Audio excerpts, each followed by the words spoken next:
Tanong, naniniwala ka ba na kagustuhan niya na maging mahirap ka? Kasi yung mga mahihirap, malapit daw kay Lord. Kasi pag yumaman ka, yayabang ka, lalayo ka sa Panginoon. O tingnan mo sa Bible, si Jesus mahirap.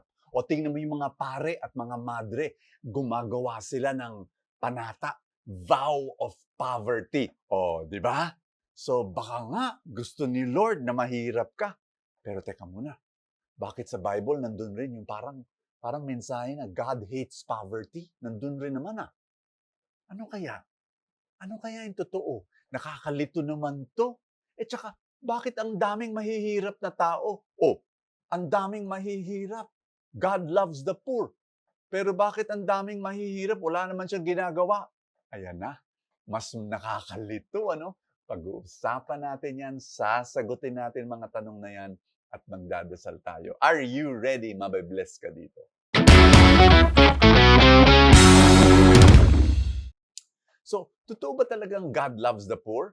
Totoo naman yun eh. Nasa Bible yun. Babasahin natin yung ebanghelyo sa araw na to. Sinabi ni Maria, Mama Mary, Luke chapter 1, sinabi niya, God has thrown down the rulers from their thrones, but lifted up the lowly. He has filled the hungry with good things, and the rich he has sent away empty. You know, all over Scripture, God loves the poor. I'll tell you a story. May kaibigan ako. 4 yung kanyang anak. Puro lalaki. Yung eldest son niya, may cerebral palsy. Severe. Hindi siya makasalita na normal, hindi makatayo, hindi man makaupo sa kanya lang lakas. Wala talaga. So yung nanay na to, talagang pinapakain siya, pinapaliguan siya, 24 hours a day, parang 24-hour nurse. Yung talagang buhos ang pagmamahal niya, kinakarga niya, hindi makalakad eh. Kaibigan ko yan. So, biniro ko minsan. Matagal na. Sino paborito mong anak? Sinong mahal mo sa 4 na anak mong lalaki? Sinabi niya, syempre 4 sila, equal. Talaga? Tumawa siya. Sinabi niya, pero syempre yung eldest ko, mas kailangan niya ako. Totoo naman yun. Mas kailangan niya ako. Alam mo si Lord ganun. Mahal niya tayong lahat. Equal. Pero yung mga nahihirapan, yung mga may sakit, yung mga, talagang God's heart leans towards that.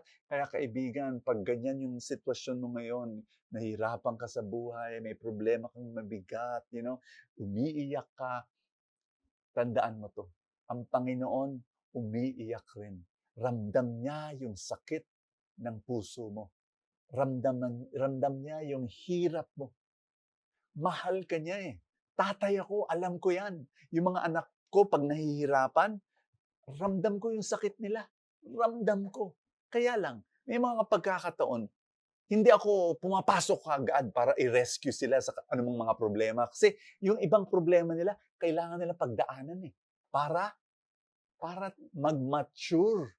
Para lumakas. Diba? Ganun tayo mga magulang. I want you to know that God loves the poor. Pero ito yung tanong. Paano naman yung mga pare? Tingnan mo, God loves the poor. Oo nga. Pero does God hate poverty? Oo, He hates poverty. Kasi ayaw niya mahirapan yung mga anak niya. He wants to rescue. Pero teka muna, di ba yung mga pare may vow of poverty, mga madre, vow, di ba? Gusto ni Lord ang poverty. Pero anong sinasabi mong He hates poverty?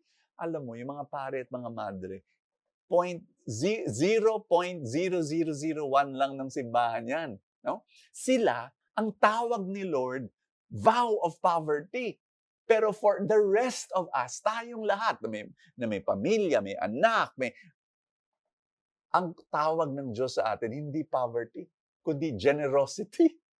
No? Na tumulong tayo. Which is very important. Alam nyo, may kwento ulit ako sa inyo. Na very important. God loves the poor, tama. God hates poverty, tama. God calls us to generosity, tama. May isang mama, nagdadrive siya sa daan. Kita niya yung mga bata, nagutom sa sidewalk. Awang-awa siya. Kita niya yung mga matatanda, lolo't lola. Pinabayaan ng kanang mga pamilya. Ayan, nasa pakalat-kalat sa kalye. Ako, Hindi na niya makayanan. Ang bigat ng saloobin niya. Talagang nag-drive siya papuntang sa simbahan. Pasok siya sa simbahan, walang tao.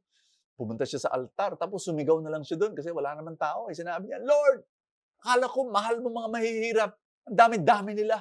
Wala kang ginagawa. Wala kang ginagawa. Paulit-ulit siya. Wala kang ginagawa.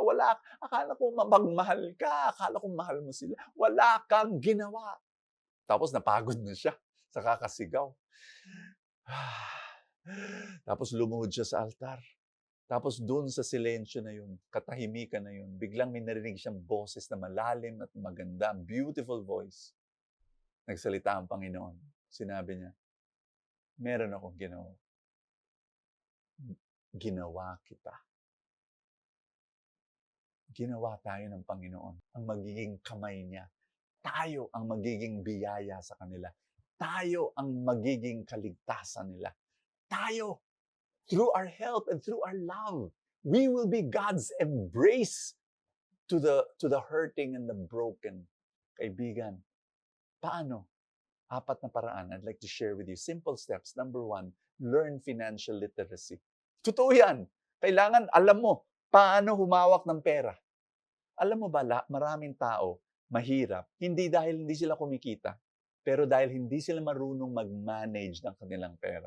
Kaya unang-una, ikaw, kailangan matuto. Number 2, earn more. So you can give more. Ang pagkita ng pera, hindi kailangan selfish. Remember, you have the vow of generosity. Earn more to give more. Number 3, see to it that you set aside a portion of your income to give to others. Set aside a portion. 1. Number 4, you teach others financial literacy.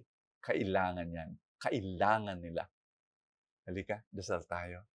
In the name of the Father, and of the Son, and of the Holy Spirit.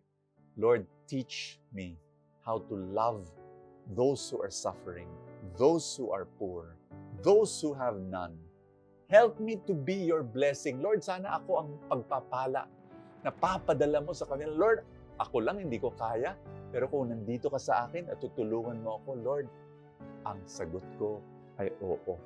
Gamitin mo ako. Panginoon, i-bless mo ako ng mas maraming resources para makapag-bless. In Jesus' name, amen and amen. In the name of the Father, and of the Son, and of the Holy Spirit. Amen! On Christmas Day, December 25, inaanyayahan ko lahat ng full-time supporters, mag-Facebook Live tsaka YouTube Live tayo. Let's hang out together, let's pray together, let's sing together. Kung hindi ka pa full-time supporter, join me.